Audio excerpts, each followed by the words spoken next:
Buen día, vamos a dar inicio a nuestro curso de Inmunología General. La asignatura consta de 3 competencias. En la primera de ella hablaremos de todos los aspectos básicos de la inmunología.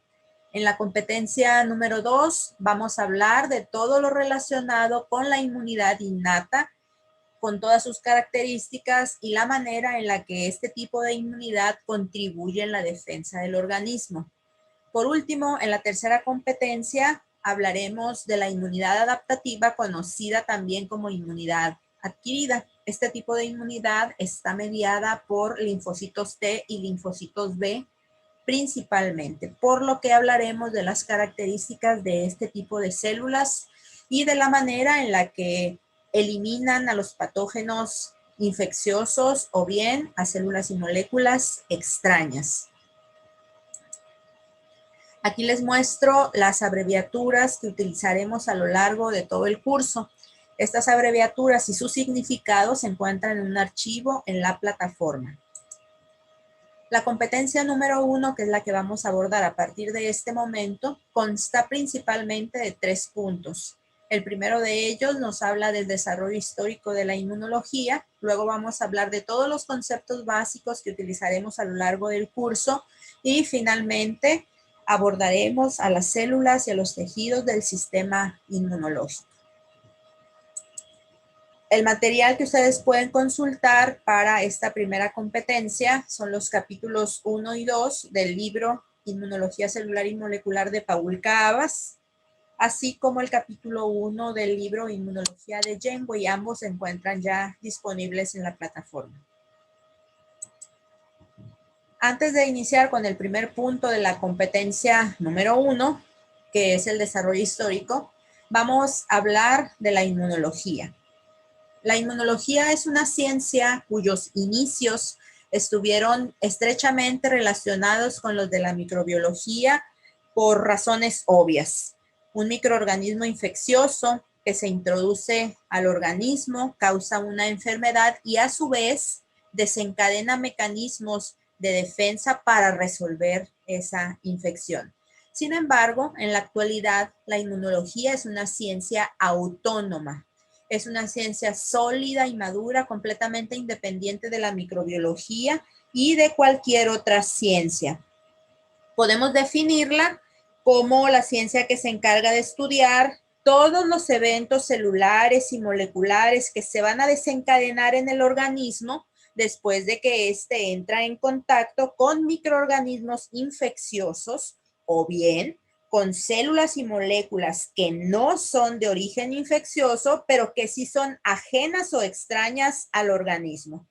Es importante resaltar que los mecanismos celulares y moleculares que se desencadenan contra un antígeno o un agente infeccioso son exactamente los mismos que se van a generar contra células y moléculas no infecciosas.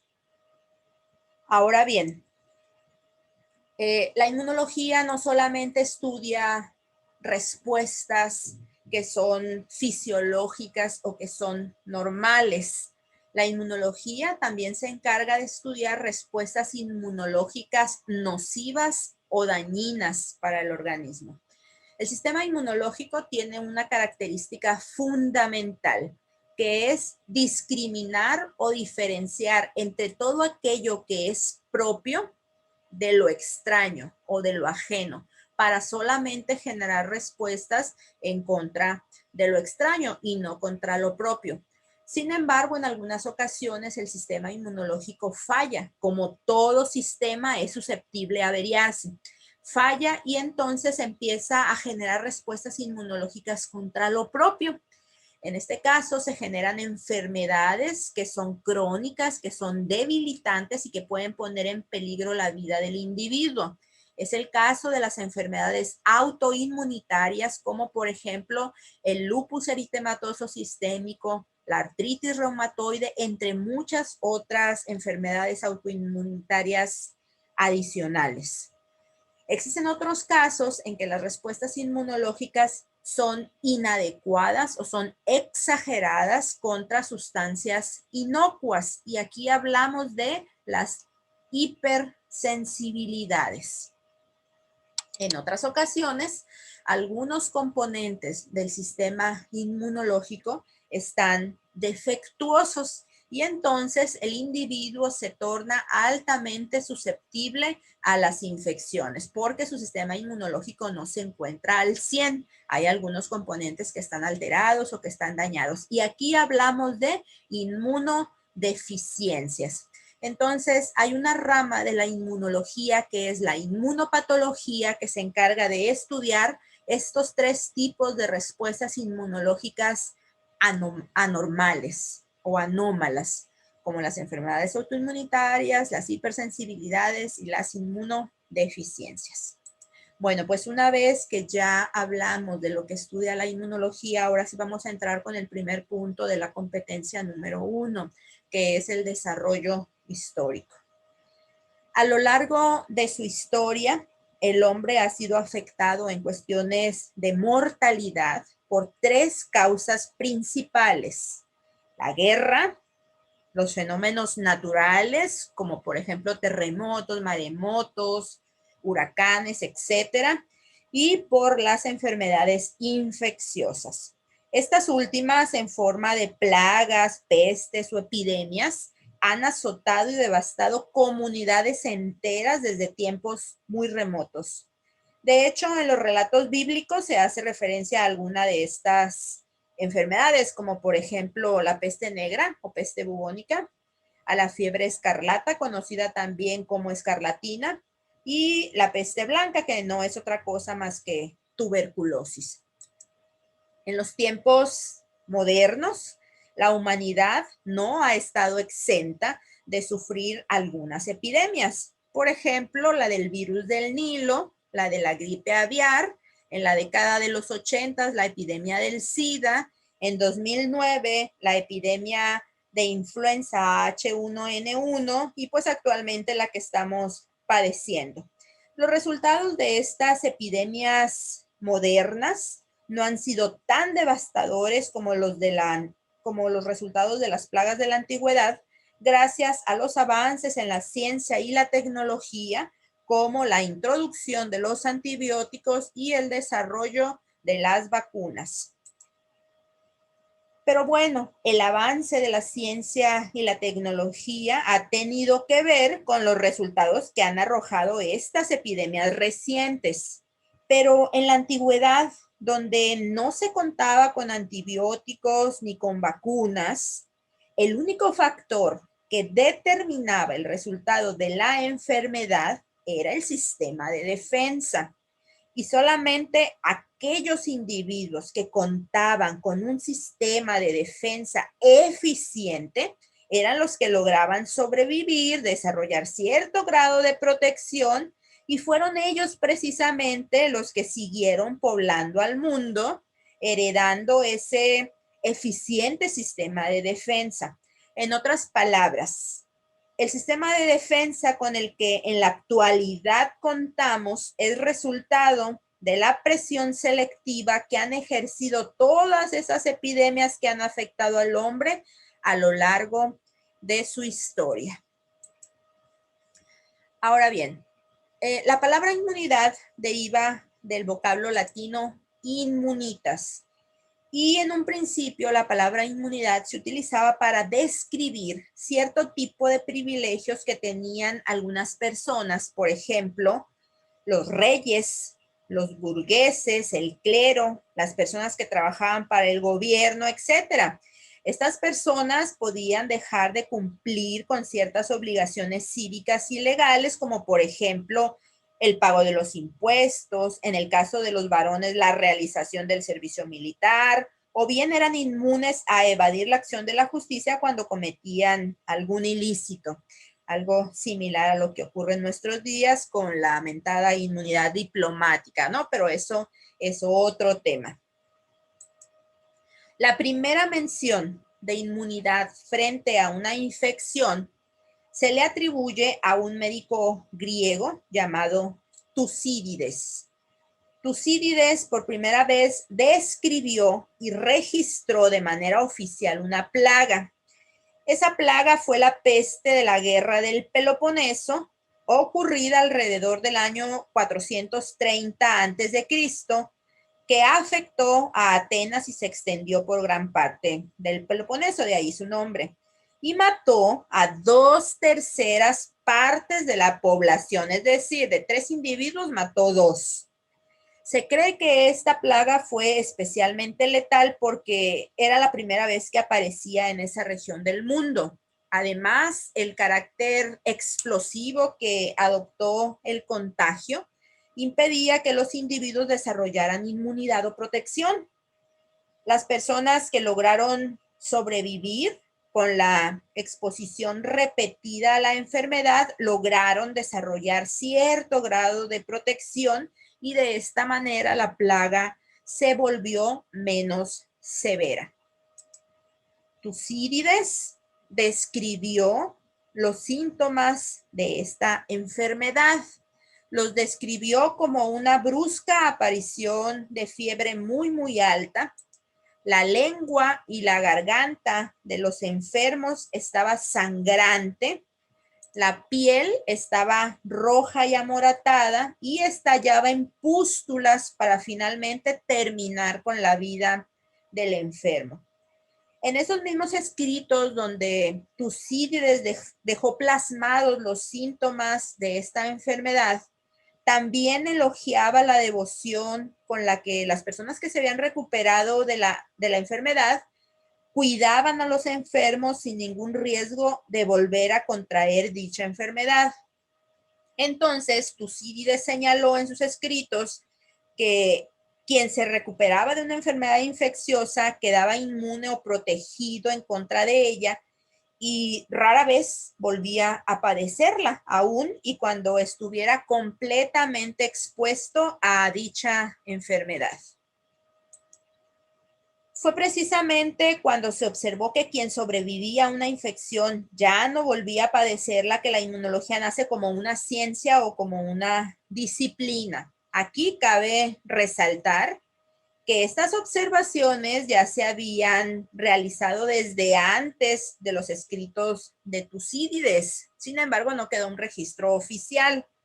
Algunos pueblos de la antigüedad, como los chinos, los turcos y los persas, se percataron que los individuos que enfermaban de viruela y lograban recuperarse ya no volvían a contraerla, aunque estuvieran en contacto directo con los enfermos. Pero pues como les comenté, no quedó un registro oficial de las observaciones de estos pueblos de la antigüedad. Por eso los historiadores le atribuyen a Tucídides la primera mención de inmunidad frente a una infección. Y fíjense que de hecho los chinos fueron los primeros, basados en esas observaciones, de tratar de inducir un estado de protección contra la viruela en las personas sanas. Lo que hacían era tomar costras de los individuos que sufrían algún caso no tan severo de viruela, las machacaban y se las daban a inhalar o bien se las inoculaban a los individuos sanos.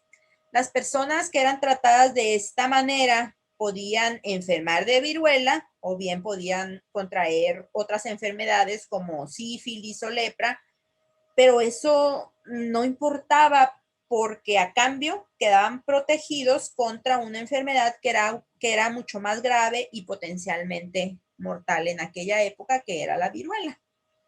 Bueno, pues esa forma de protección de los turcos llegó a oídos de esta señora, Lady Mary Montagu, quien era esposa del embajador inglés en Turquía. Y ella, convencida de las bondades de esa técnica, inoculó a uno de sus hijos. Tiempo más tarde inoculó al segundo de sus hijos y ellos no contrajeron nunca la viruela. Cuando el esposo de Lady Mary Montagu termina el cargo en Turquía, pues ellos regresan a Inglaterra. Y Lady Mary Montagu introduce ese método a Inglaterra y desde ahí ese método se extiende por toda Europa. A este método se le denominó método de la variolización y pues este método era riesgoso porque ya sabemos que las personas podían llegar a contraer la viruela o alguna otra enfermedad y estaba basado únicamente en la observación. El surgimiento de la inmunología como una ciencia experimental se le atribuye a un médico inglés llamado Edward Jenner. Él, a finales del siglo XVIII, hizo algunas observaciones muy importantes para su época que llevaron a quizá el triunfo más grande en la medicina moderna, que fue la erradicación de la viruela. Bueno, pues en esa época ya se sabía que la viruela era una enfermedad muy grave y frecuentemente mortal. La viruela afectaba sobre todo a los niños, afectaba sobre todo a la población infantil y le ocasionaba graves lesiones pustulosas, tanto cutáneas como sistémicas. Cuando el individuo sobrevivía a la enfermedad, esta le dejaba cicatrices que eran deformantes y permanentes, pero como les digo, con mucha frecuencia, la enfermedad causaba la muerte. La primera observación que hizo Jenner fue que había una enfermedad en las vacas similar a la viruela humana, y esta viruela vacunal se le denominaba vaccinia, y la vaccinia ocasionaba en las vacas lesiones pustulosas, sobre todo en las zonas carentes de pelo como las ubres. Las personas que entraban en contacto con estas pústulas llegaban a infectarse de vaccinia. Por ejemplo, ¿quiénes? Por ejemplo, los ordeñadores al recolectar la leche de estas vacas infectadas. Jenner también observó que los ordeñadores infectados con vaccinia desarrollaban pústulas limitadas a las manos. Estas pústulas sanaban rápida y espontáneamente, dejando cicatrices apenas perceptibles. La observación más importante fue que las personas que habían padecido vaccinia eran altamente resistentes a la viruela humana y de hecho eran muy solicitadas en las casas y en los hospitales para cuidar enfermos de viruela sin ningún riesgo de volver a contraer la temida enfermedad de aquella época. Con estos conocimientos, entre 1796 y 1798, Jenner inicia la inoculación de humanos utilizando material procedente de la vaccinia. Según la historia, el primer ser humano inoculado de esta manera fue un niño de 8 años llamado James Phipps. Este niño fue inoculado con el fluido procedente de las pústulas de una ordeñadora con vaccinia de nombre Sara Nelmes. Semanas después, el niño fue retado, pero ahora con material procedente de la viruela humana, y fue completamente resistente. El método de Jenner había sido un éxito.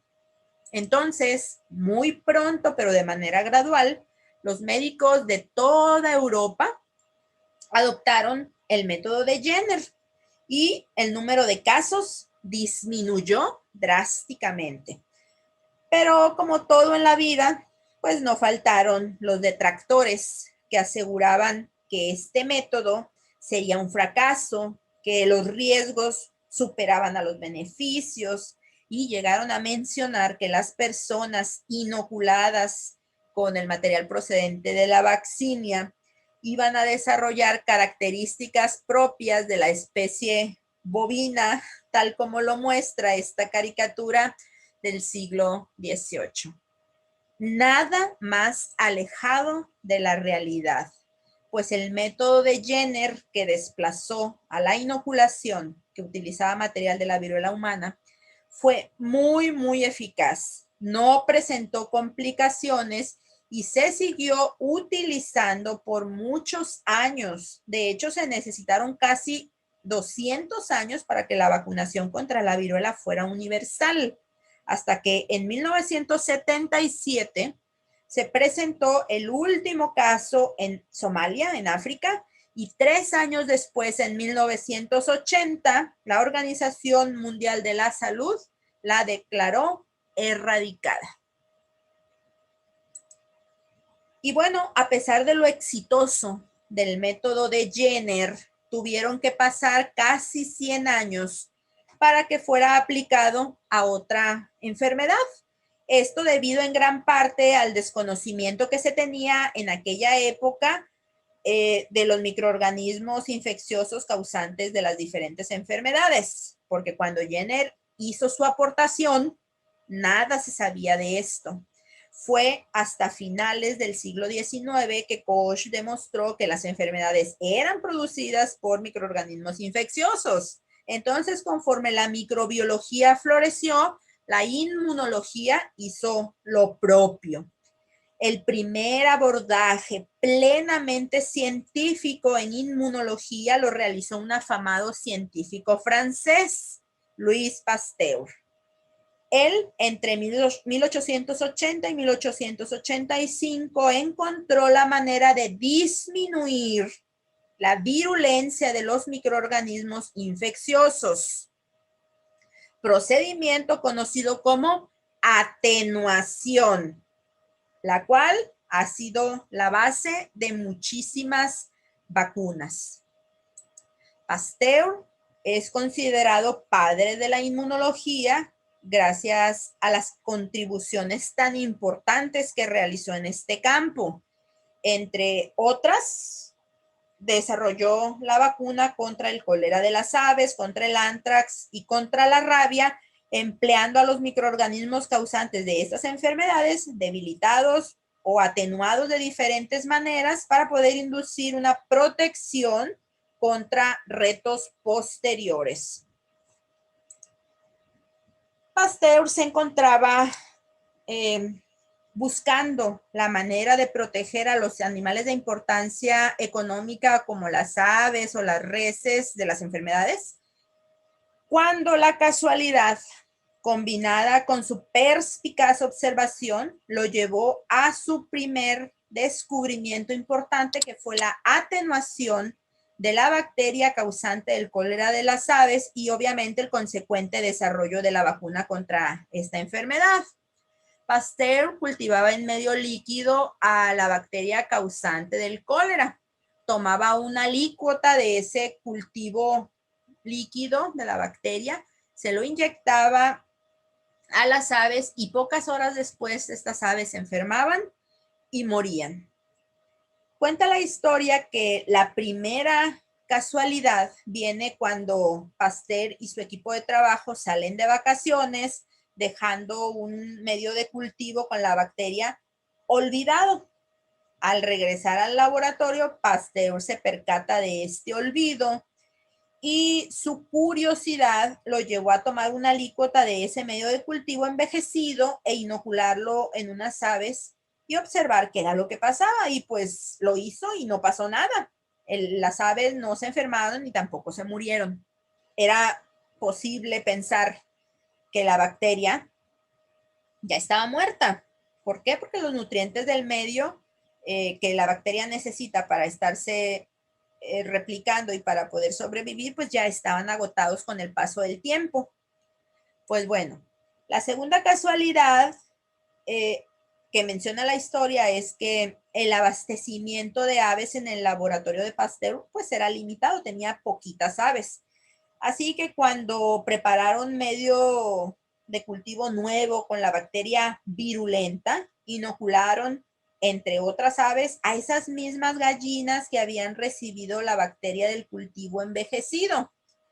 Todas las aves, con excepción de esas que habían recibido el cultivo bacteriano envejecido, todas murieron, excepto esas.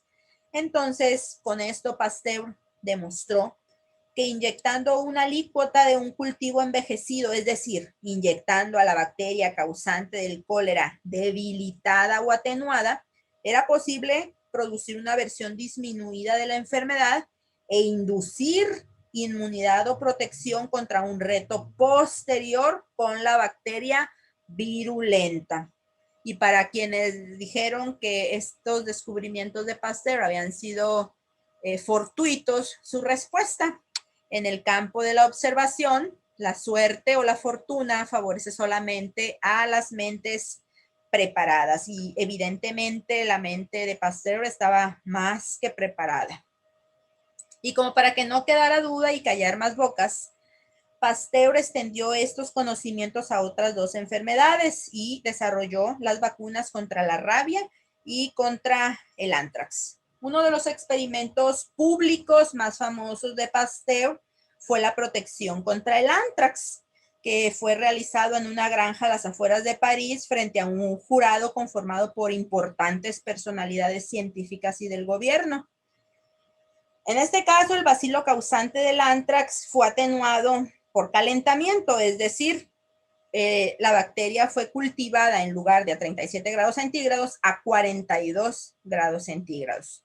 Entonces lo que hizo Pasteur fue formar dos grupos de animales formados por ovejas, cabras y reses, y a uno de esos grupos le inyectó placebo. Al otro grupo, que era el grupo problema, le inyectó el bacilo cultivado a 42 grados, es decir, el bacilo debilitado o atenuado. Una vez que realizó la inoculación, dejó a los dos grupos de animales bajo resguardo, se retiró y a las semanas regresó con el bacilo cultivado a 37 grados centígrados, es decir, con el bacilo virulento. Y de igual manera procedió a inyectar a los dos grupos. Bueno, pues todos los animales que habían recibido placebo en la primera inoculación murieron, mientras que todos los animales que habían recibido en la primera inoculación al bacilo atenuado lograron sobrevivir. De esta manera, Pasteur demostró la eficiencia de su vacuna contra el anthrax. Con toda la importancia de lo anterior, la aportación más relevante de Pasteur fue el desarrollo de la vacuna contra la rabia, uno de los enemigos de todos los tiempos.